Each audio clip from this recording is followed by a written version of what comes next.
I just want to begin by saying thank you.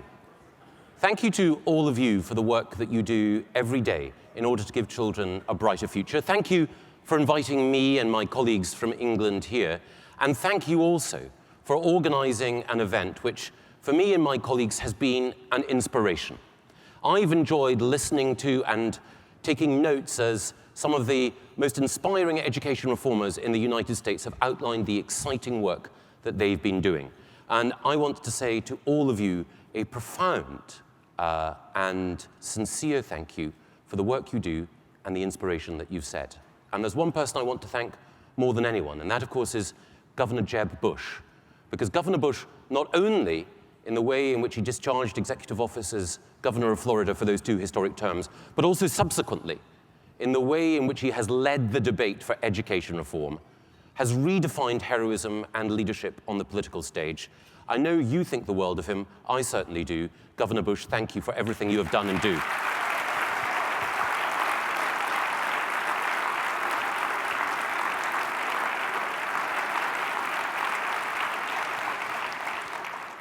So I'm a fan, and that's one of the reasons that I'm here, because we all know that fans love being able to sit at the feet of their heroes or heroines and just touch the garment and have some of that stardust get sprinkled on them. If you were a young girl and you loved pop music, you'd probably want to go to an event where you could see Taylor Swift and Justin Bieber.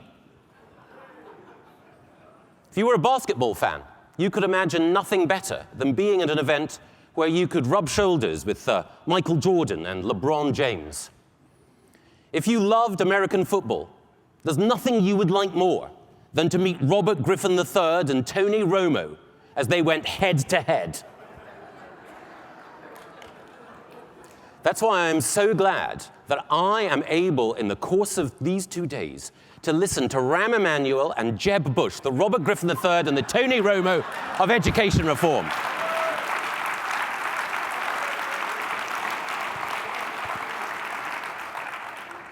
I understand that the mayor of Chicago is a hard-charging figure, and some of you may be aware that he lost this finger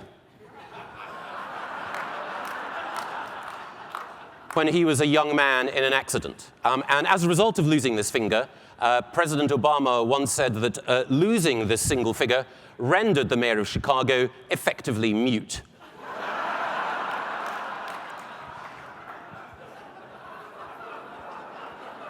But I know he'll have a lot to say tomorrow. The other thing that I want to say is that it's a pleasure to be here in the Commonwealth of Massachusetts and in the great city of Boston. The Commonwealth of Massachusetts, as we all know, is a beacon of educational excellence. And Boston, as we were reminded by Brian, is a city of great historic significance. Boston, of course, is the city that played host to the original Tea Party.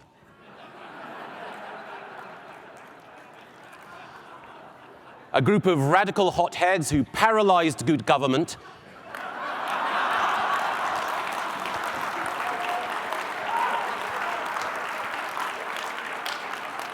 in the name of an obscure row about raising revenue that no one really understands these days.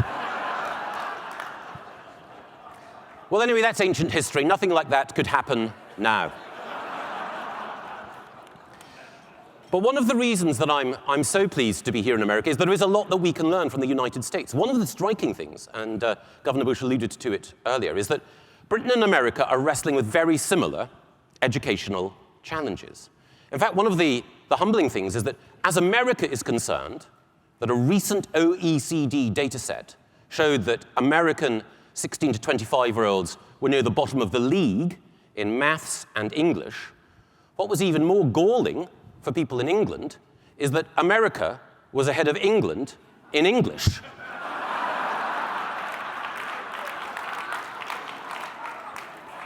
To reverse it, it is almost as though the World Series had been won by Manchester United.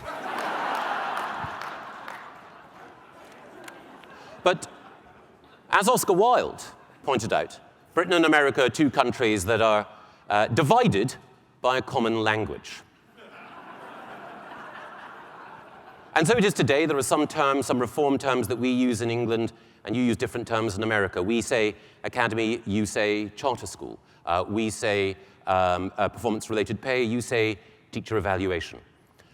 But there is something more profound about the divisions that exist, not between Britain and America, but inside Britain and America today, that I want to talk about briefly this evening. Because Britain and America are both divided internally by a common evil. And that evil is inequality and the waste of human talent. Both our countries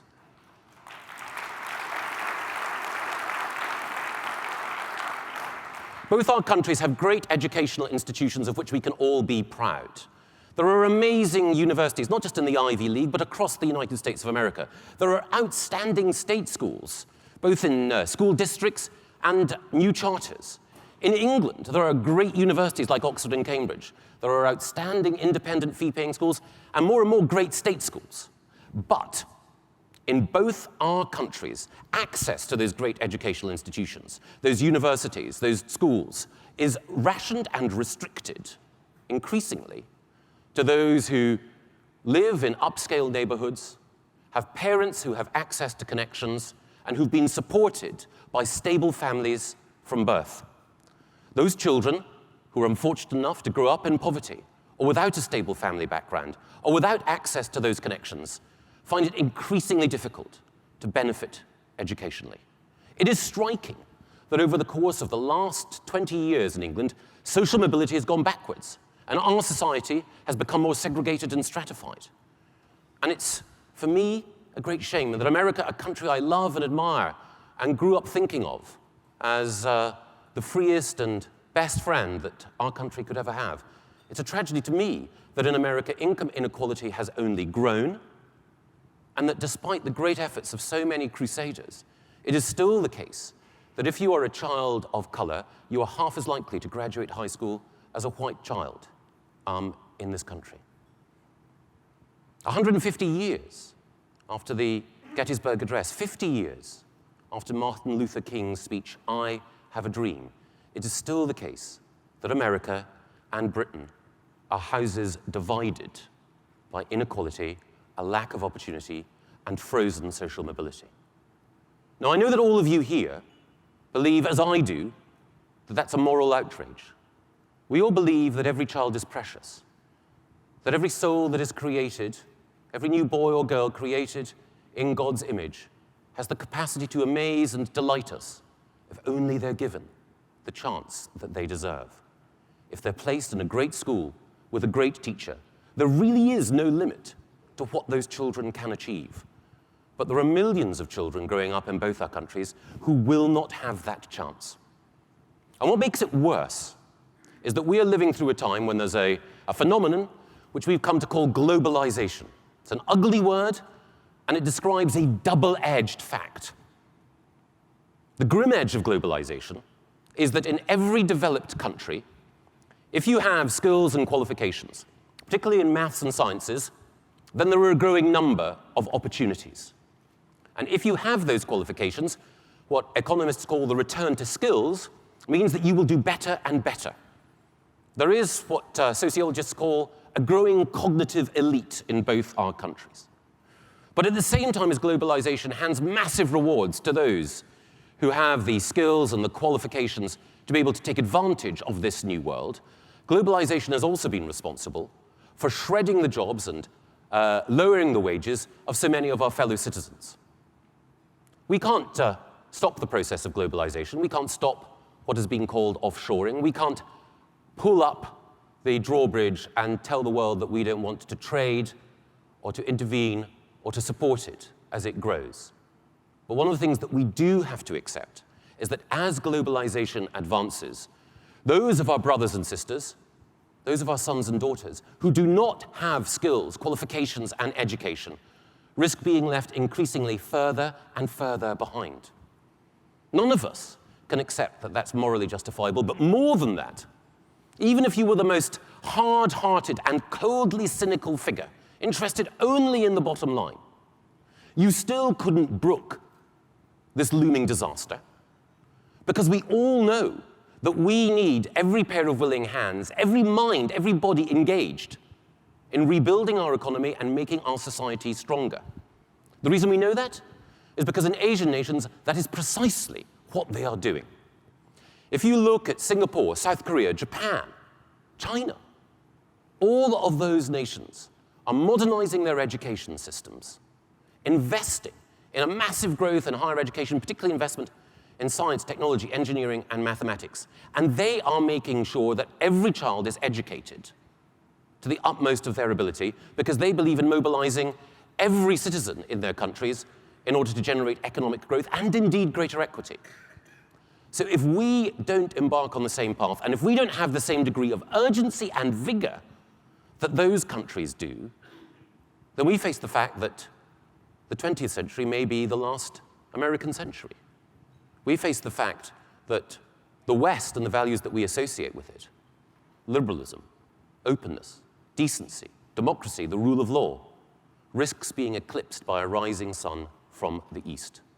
So it's a challenge to all of us, whether you're driven as we are by a sense of moral purpose, or whether you're driven, as any policymaker might be, by the urgent sense of the clock ticking and the need to act. Governor Bush referred earlier to those people who at different times have said that he'd bitten off more than he could chew, and they were the ones who were having to digest that change. But we all know that there is a desperate urgency for the need to change. You'll remember, of course, the words of Martin Luther King when he wrote his letter from a Birmingham jail. Human progress, he said, never rolls in on wheels of inevitability. It comes through the tireless efforts of men willing to be co-workers with God. And of course, when he gave his speech, the I Have a Dream speech, some 50 years ago, again, Martin Luther King was being told by some, you're asking for too much.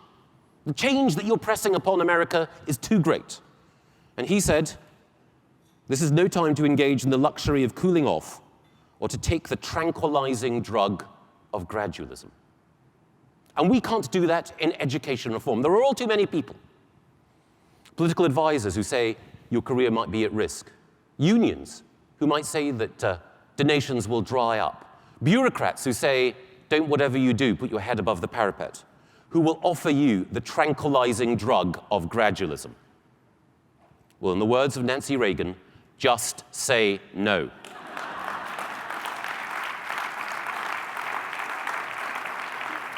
We all need to redouble our efforts. That's why it is so important, and I say this as a friend and admirer of America, that you embrace the Common Core standards that so many people have fought for.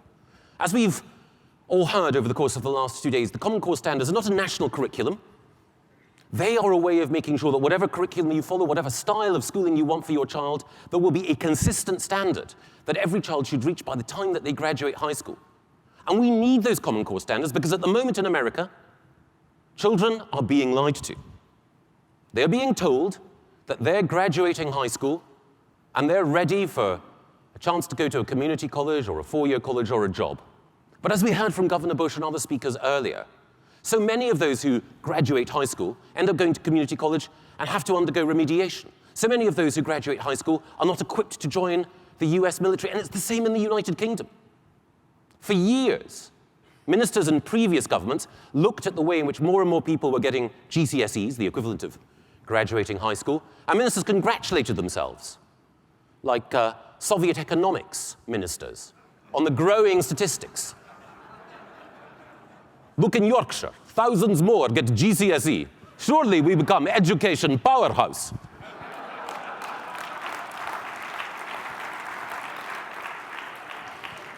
But the truth is that we were lying to children. Because when those children went on to university, courses that used to take 3 years now had to take 4 in order to make sure that they had the extra knowledge required in order to get a degree. Employers said, you have a piece of paper that says that you're qualified in English and mathematics, but you can't write a business letter. You can't do the basic arithmetic required in order to work in this store or on this shop floor. One of the things that I've done as Education Secretary is to reverse that tide of inflating exam statistics and, in effect, devaluing what young people got. I think that there's no crime greater than lying to children. And that is why we need to tell children the truth. We need to tell the truth about the fact that standards have been declining. That's why we need common core standards, and it's why the leadership that Governor Bush has shown is so important.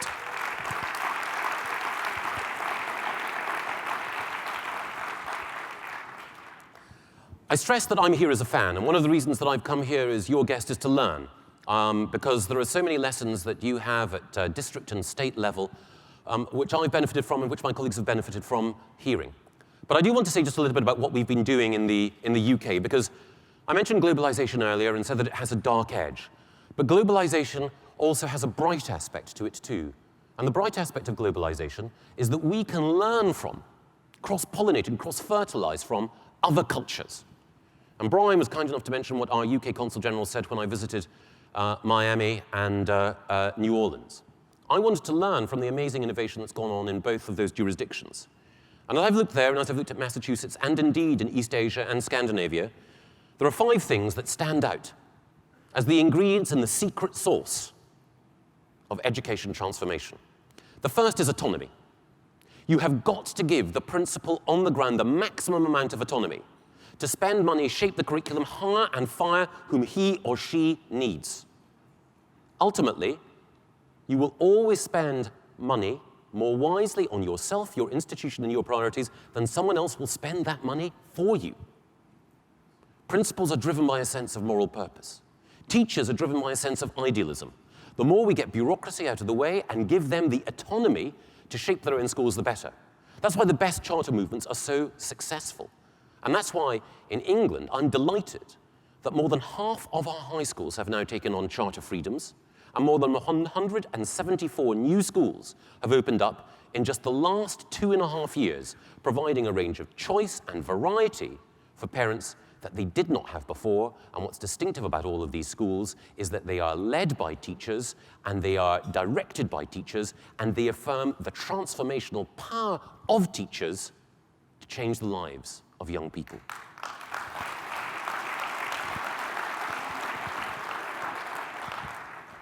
The second ingredient in the secret sauce is accountability. Common Core standards will contribute to that, but one of the things that we're fortunate enough to have in the United Kingdom is an inspectorate called Ofsted, which makes sure that every school is graded from outstanding through good to requires improvement or underperforming.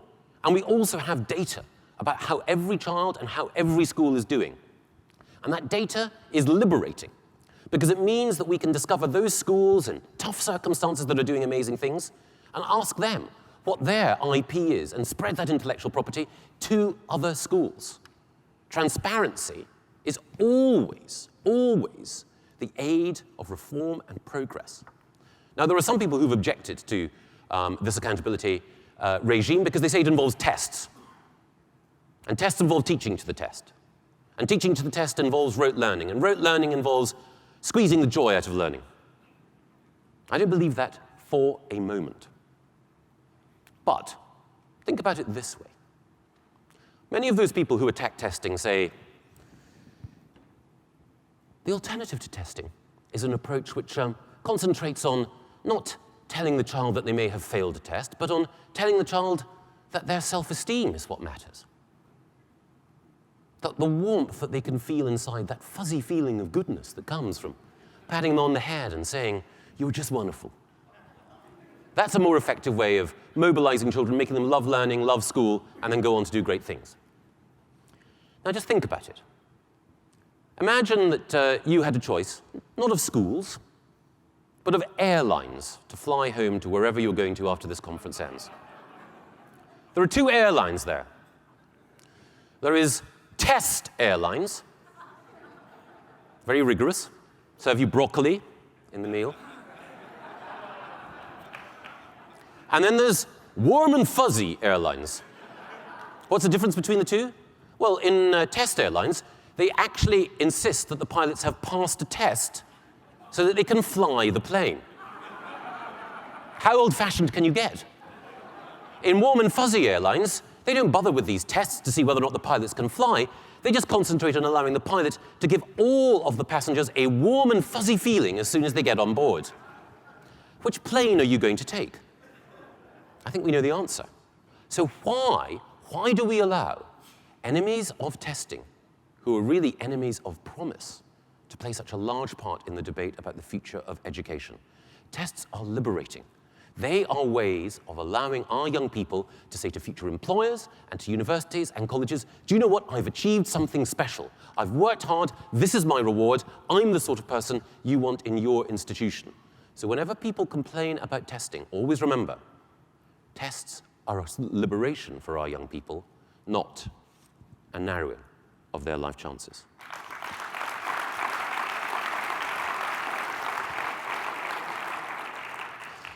Three other things I briefly want to mention which are key to, I believe, educational transformation. The third is perhaps the most important, and it's teacher quality. We all know that nothing matters more than the interaction between teacher and student.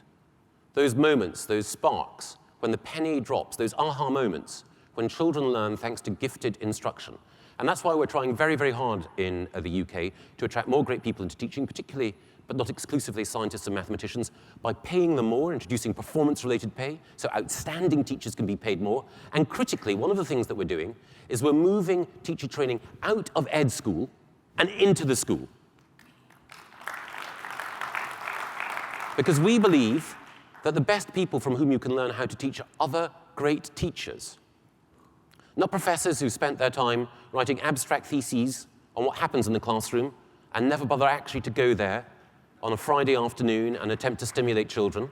Instead, the people who can teach the next generation how to teach are the everyday heroes and heroines who are in our classrooms now. So let's move teacher training out of the ed schools into the classrooms and make sure that it's teachers who take control of the profession once more.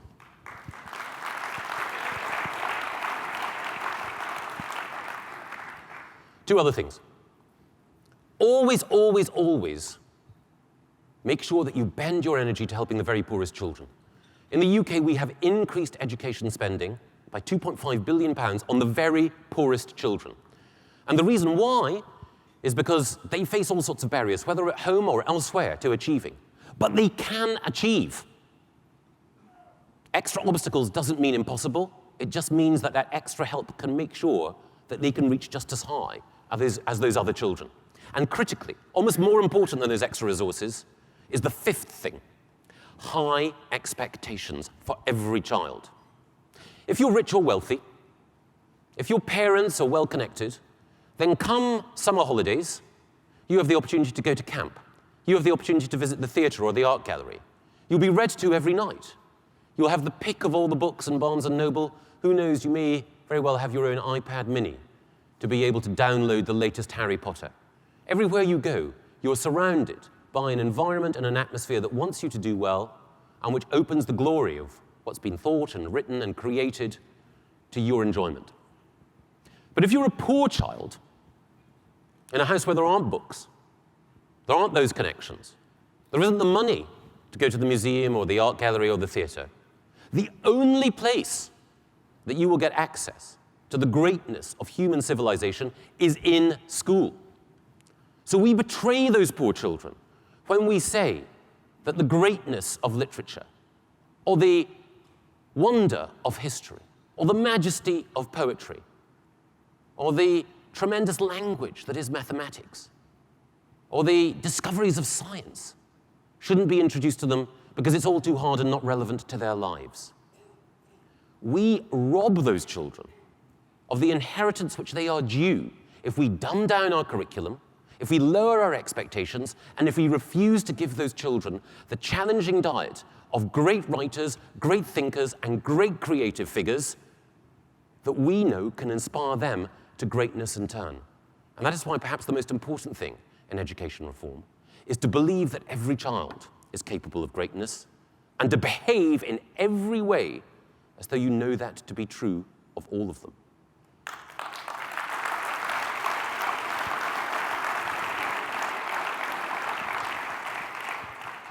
I was recently in a school in West London, and I walked into that class, and the class were discussing Shakespeare. They were discussing the play Julius Caesar. And I asked the children, why is it that Julius Caesar is murdered? One of the boys put up his hand. Because the Roman Senate, sir, think that he might be a usurper. They think he might be someone who does not have a legitimate claim to the crown or to be emperor.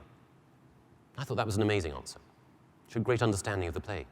And I said, usurper, that's a wonderful word. Is there anyone else who can think of another usurper? All the hands went up. I picked one at random, and he said, Macbeth, sir. Macbeth kills Duncan, and he is a usurper as well. He doesn't have legitimacy. He should not be wearing that crown. How old do you think those children were, debating Shakespeare, comparing two great plays? They were 10.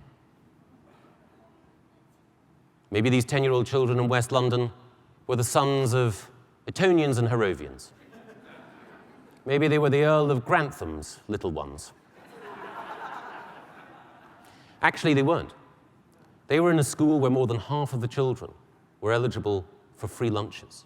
Many of them were the children of Somali and Kosovar Albanian migrants. Many of them came from homes where English was not spoken as a first language. But because the teachers in that school believed that the English language was precious, English culture was for everyone who came to our shores, and that Shakespeare had a penetrating insight into the human condition, which every human being could enjoy and appreciate, they treated those children, those students at the age of 10, as scholars. And that is what every child in that school was called by the head teacher, a scholar. One day, every school will be like that school. That is the mission to which I am dedicated, and the mission which all of us, I know, want to see fulfilled. Thank you.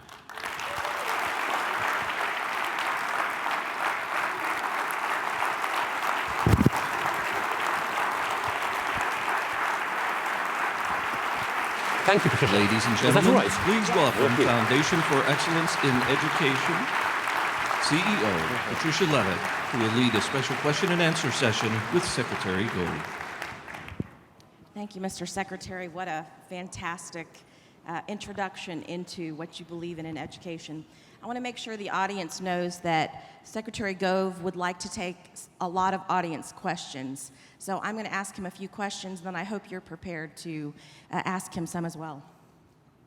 So, Mr. Secretary, you began your career as a journalist, and now you're the Secretary of State for Education. Tell us your journey to this position. Well, I'm very fortunate in one respect, in that I was at university in the 1980s with someone who was a friend of mine called David Cameron, of whom you may have heard. David was elected to the House of Commons in 2001. And shortly after he was elected, I was working on the Times, and I was writing columns and opinion page articles explaining why the Conservative Party didn't deserve to get elected and why Conservative MPs were doing the wrong thing. And I was so confident in my opinions that when David and I had lunch one day in his house, I was running through all these arguments. And he let me. And then he paused, and right at the end, he said, "Are you absolutely certain that's what we should do?" And I said, "Convinced." And he said, "Well, show me that you've got the courage of your convictions. It's all very well to write about what we should do. It's all very well to be cynical when things go wrong and to say, 'I told you so,' even when you didn't tell us so. Why don't you, if it matters so much to you, run for office?" And I had, not long beforehand, become a father. And he knew, with the skill that great politicians have, how to hit home exactly at your vulnerable point. Because he knew that I thought, I've really enjoyed journalism. It's been fantastic. But it's been something of a young man's game. I've been an observer, and I've enjoyed criticizing from the touchline. But now this is an opportunity to do something constructive. He's recognized that I've just reached that point in my life and in my career where I stop wanting to criticize and start wanting to contribute. And that was the principle on which David recognized that kink in my psychology and led me into politics. One other thing, why education?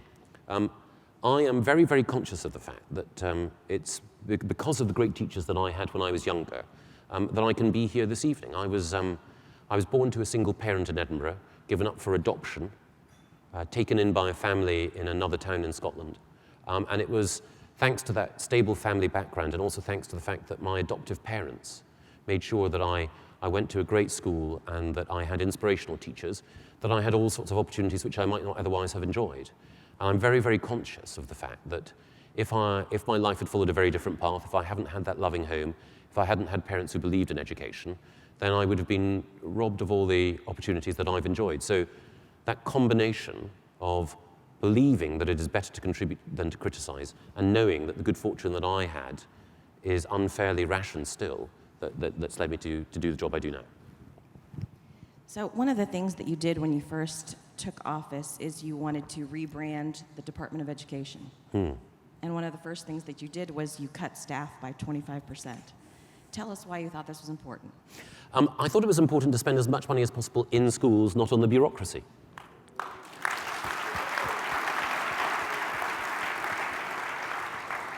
And it's very, very easy to believe that the more task forces you have at the center, the more likely you are to have solved a problem. Our children are illiterate. I'm going to create a reading task force. I'll have a reading czar. We'll create a reading unit. We'll draw up a reading strategy. I will make a statement to Parliament. We will have the Every Child a Reader Act, which I will write into law.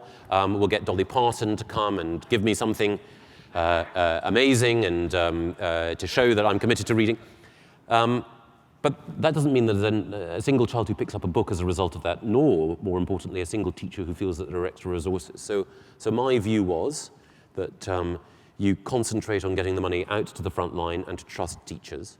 The other thing is that actually, like most institutions, if you go in and the number of staff there, most bureaucracies, are reduced, then the overwhelming number of people who are public-spirited think, thank heavens for that. We've lost the passengers. We've lost the people who were just getting in the way. This organization is slimmer and more focused. Those of us who actually believe in making a difference are in a stronger position to do so. So the department became more effective and more efficient as a result of reducing headcount.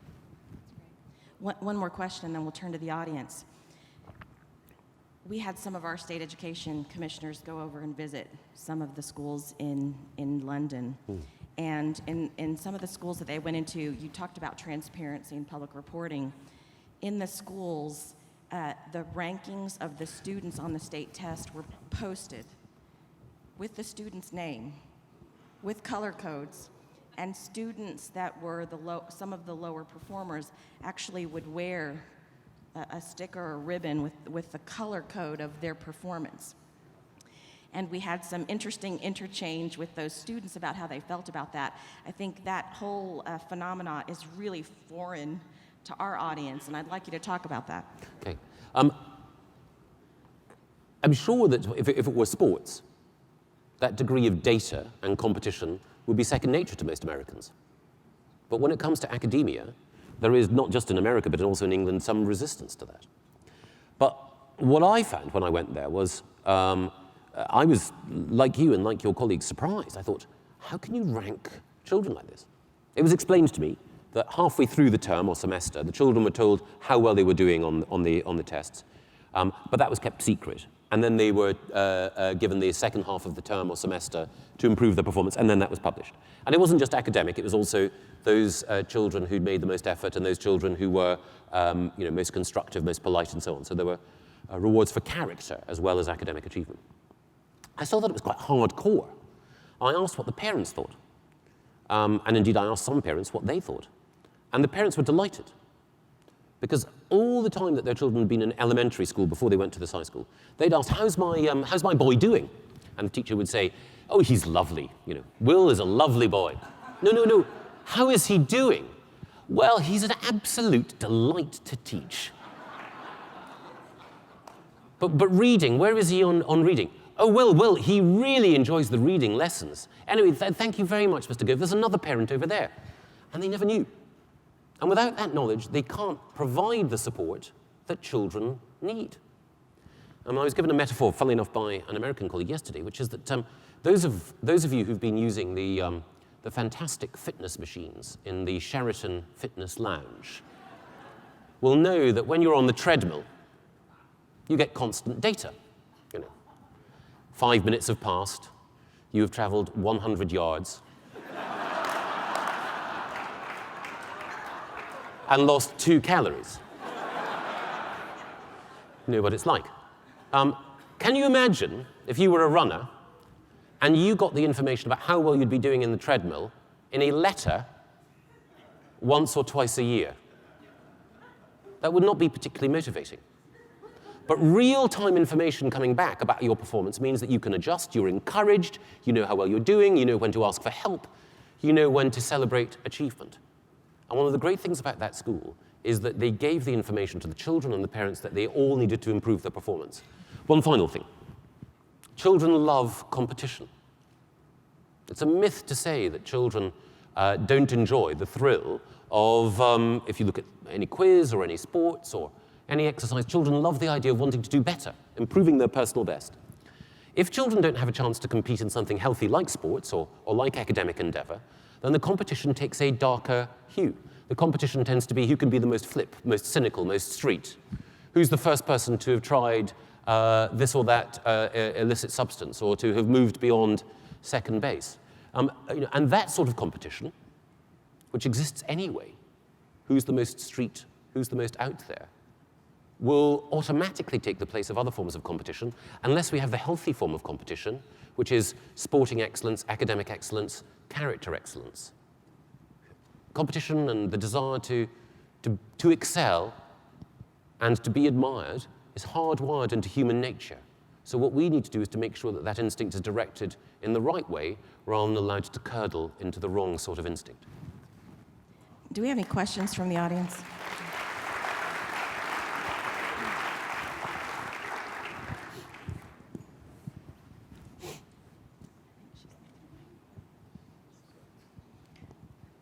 Giselle. So everybody knows what my question is going to be, but I'm going to ask it anyway. So could you tell us what is the extent, if any, of the use of technology that's being introduced in UK schools? One of the striking things about this conference is that there have been 2 themes, bigger this year than ever before, and for good reason. One of them has been teacher effectiveness and teacher prep. There is quite rightly a greater than ever and more rigorous focus on teacher quality. But the other theme that's been bigger this year than last year and bigger than in any previous education summit or conference I've attended is the transformative power of technology.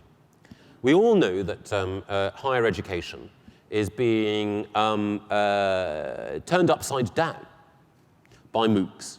And most people here will know the amazing story of Sebastian Thrun and the way in which, by putting his IT course online, he managed to reach students from sub-Saharan Africa to the Norwegian fjords, and he managed to create a course whose credits were worth more than anything that Stanford could confer. A Sebastian Thrun course credit is like being taught economics by Milton Friedman or being taught philosophy by Isaiah Berlin, and it's available to everyone as a result of technology. I think when it comes to K-12 education, the change is coming, it will be huge, but we can't discern exactly what shape it will take. We know, as has been mentioned earlier, that our children are comfortable online and digital natives. We know that you can personalize assessment in a far more sophisticated fashion through online learning. We know that that means that you can have a blended learning environment where gifted children can move through a particular set of problems and consolidate their mastery of them, while the teacher concentrates on helping other students through human interaction to understand with the proper questions and the proper support exactly what the concept is. Then there's that eureka or aha moment, and then they can go online and make more progress. I think you need both. But I think that, in a way, the most important thing for policymakers to do is to ensure that teachers feel empowered to use technology in the right way. Because it's often the case, particularly if you have centralized bureaucracies, that we get captured by one glossy new technology, and then we buy heavily into it, and then it disappears. I remember, I'm sure many of you do, 10 years ago, the CD-ROM was going to transform education. And we all know, of course, that it was instantly superseded. I think it's important that we make sure that teachers make those decisions, but I also think that there is one thing that we can do, absolutely can do, and that is make sure that all our students develop better computational knowledge and have the chance to program and to code. So in the same way as we expect educated children to learn Spanish alongside English, or French alongside German, so we should expect them to learn JavaScript or any of the programming languages of the future, because it's not only a very, very effective way of training the mind and allowing the synapses to flash, it is also key to generating a higher level of creativity amongst young people. And that's why one of the changes that we've made to the curriculum and assessment in England is creating a new computer science course with the help of Microsoft and others, which enables children in English schools to learn how to code, so that we can build on the tradition of innovation that's marked England out in the past. Any other questions? Raise your hand and the folks with mics will come to you. First of all, bless you, sir, for an amazing message and a great call that I think you gave all of us. In the beginning of your message, you talked about the issue of color and brought up those disparities that exist in America. As I think about color and I think about when we come to conferences, it seems to be that elephant that registers for all the conferences and goes back the same. And as I think about the issues we have in education, it is the impetus behind a lot of our issues. And as I think about even my last name, I'm one of few people in the room whose last name is a slave name. Given those deep roots, how do you suggest we engage in this issue of color and this impact on educational disparities? Well, thank you very much for your question, sir. I mean, I think that it's still one of the heaviest burdens that America has to carry, and one of the things that makes me most unhappy about my own country, which is that educational opportunity is so unequally distributed, and that it is children of color and children from, in my own country, a variety of different ethnic backgrounds who underperform. And I think there are a number of things that require to be done. I think the first thing is to challenge those people who stand in the way of the sorts of changes that we know can be liberating. We know that there are schools in the United States and in England who have children of color who perform amazingly, who are destined to go on to college and to succeed and to become professionals and to contribute to the life of the nation. One of the things we know about those schools is that they often have to insulate children from some of the pressures of the street and some of the low expectations that others have of those children. Governor Bush's father talked about the soft bigotry of low expectations, and he was right. There are not enough schools and not enough educators who assume that children of color in front of them are going on to become accountants, merchant bankers, management consultants, doctors, surgeons, lawyers, four-star generals, senators, secretaries of state, and so on. And one of the things that I think that we need to ask of any school is, yes, of course, it may well be that the children who come to your school come from poor backgrounds, and they need support. They need Title I funding, they need free lunches.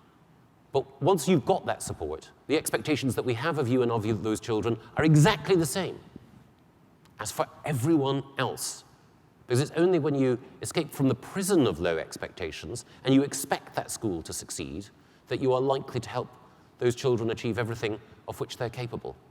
The other thing as well is that many of the people who have been at the forefront of school reform, particularly amongst Democrats, people like Cory Booker or Mayor Adrian Fenty, have been people who have been defeated from, well, in Adrian Fenty's case, defeated from within by people within the Democratic Party, because the unions have thwarted that reform, and they've used their money and their muscle to stop people like Fenty. It's fortunate that Cory Booker has been strong enough to resist that, and he's forged a strong relationship with Chris Christie that's helped him. And one of the things that I would say to those union leaders is, why are you putting the interests of adults ahead of the needs of children? And the most important question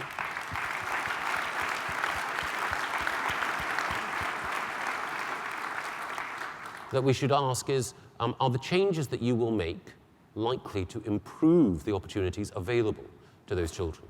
But the final thing that I would say is that it's vitally important that politicians and policymakers from whichever party recognize that the civil rights issue of the moment is the differential educational performance of children of color. And you know, the American dream won't be complete. America won't be true to its real self until it is the case that children, whatever their background, are as likely to succeed. And that's why I think it's so marvelous that there are people from you know, nearly every state here, people from across the political spectrum, and people who have no political affiliation at all, but who believe, like you, that the most important thing to do is to relentlessly and restlessly ask, what can we do to improve the situation of poorer children? And I think, again, to quote Dr. King, until we can make sure that children, whatever their color, are doing equally well across America, there should be neither rest nor tranquility. One more question. One more question from the audience. Kate. Good evening. Over here. You mentioned autonomy as one of the important elements of success for an education system, for educational reform. What can the United States learn from Great Britain or other countries about cultivating, rewarding, and maintaining cultures of innovation in schools? Okay. I think we're learning from one another in Britain and America, because I've certainly found during my time here, visiting the Roxbury Prep, which is an uncommon school, charter school in South Boston, and previously having visited KIPP schools in New Orleans and elsewhere, that there are new pedagogies, new approaches to instruction, new approaches to encourage reading, which I've been eager to gobble up and to take back to the UK and apply there. But one of the things which in a spirit of, I suppose, appropriate humility, I hope that I can mention, is that there is something that we've done in the UK, which I hope is helpful. We have given schools a greater degree of freedom, and we have said to principals, you can shape your own curriculum, you can lengthen the school day, which, as we all know, is almost always a benefit, particularly to children from poorer backgrounds, and you can have control over personnel hiring and firing, performance-related pay, so that you can hold on to those great teachers who make such a difference. But one of the things that we've also said to those schools that have acquired this independence is that with freedom comes responsibility. And as well as improving education for the children in your own school, you must or should take other underperforming schools under your wing. And if there's one thing that I would say that we've done in England, which I would hope could become a wider phenomenon in America, it is high-performing schools being given the chance to manage more of their budget and take more control of their destiny in return for taking underperforming schools under their wing. And then creating virtual school districts. So rather than all the schools in one neighborhood being responsible to one school board and having a local bureaucratic monopoly, what you do is you have 2 or 3 schools in one district and 2 or 3 schools in another and 2 or 3 schools in an adjacent one, all collaborating together with one super principal or executive principal at the top, and you have the best schools there helping the weakest schools to improve. And what you have are teachers doing it for themselves. And that's something that we've begun to develop in the United Kingdom. And what it does is to recognize that the process of improvement that some underperforming principals and underperforming teachers need to embrace is often easier to embrace if it's someone who's been on that journey themselves and can say, I've turned my school around, I've transformed the learning environment here, I can help you do it as well. And one of the things that I would say to anyone here who wants to is if you want to come to England to see the sorts of outstanding schools we have that are doing that work, then we would love, love, love to host you. I hope that, I've learned so much by visiting America on several occasions. The very, very least that I can do is reciprocate by showing you some of the things of which we're proud in England too.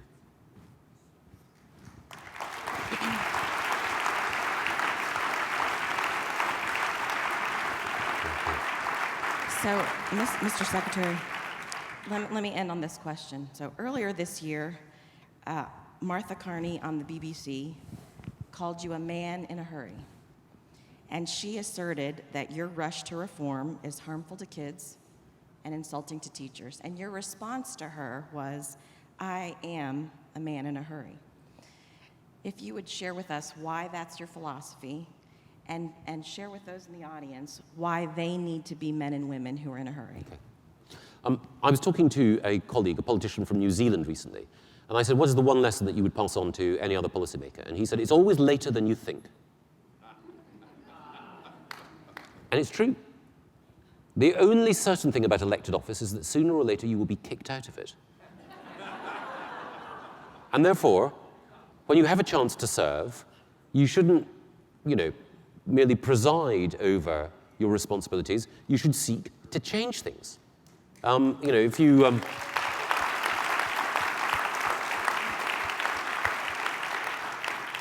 And in our case, for all of us, the thing that we're seeking to change is the future of our children. We want to make sure that the people who will shape our nation, who will be the innovators and the carers of the future, have the best possible chance. And think about it as a parent. Your child is in a school with an underperforming teacher. The principal comes to you and says, I could transfer your child to the class with a great teacher. But do you know what? This school's been through a lot recently. And I just think it would probably be better if we were to go slow. Because otherwise, there's a risk that we might upset people here. Well, I'll tell you who would be upset. I would be upset as a parent. And we should be upset whenever there's anyone who says, it's all too much. Because when people say it's all too much and the pace is too fast, they've lost the argument. Because if your ideas were wrong, they would take your ideas head on. If it was the case that autonomy for teachers is a bad thing, people would argue against it. If accountability didn't actually liberate, then people would argue against it. But they can't argue against matters on principle, so they just say, it's all too much, it's all too fast. And to go back to what I alluded to and what the gentleman at the back mentioned, these were all the arguments that were used when politicians 50 years ago were pressing for civil rights. All the arguments that Dr. King faced were wait, wait, wait. And as he said, when I hear the word wait, after everything I've been through, all I hear is the word never. So when people say wait, take it slowly, and all the rest of it, my advice to you is just invite those people ever so politely and gently in an English fashion to get out of the way for those people who want to make a difference.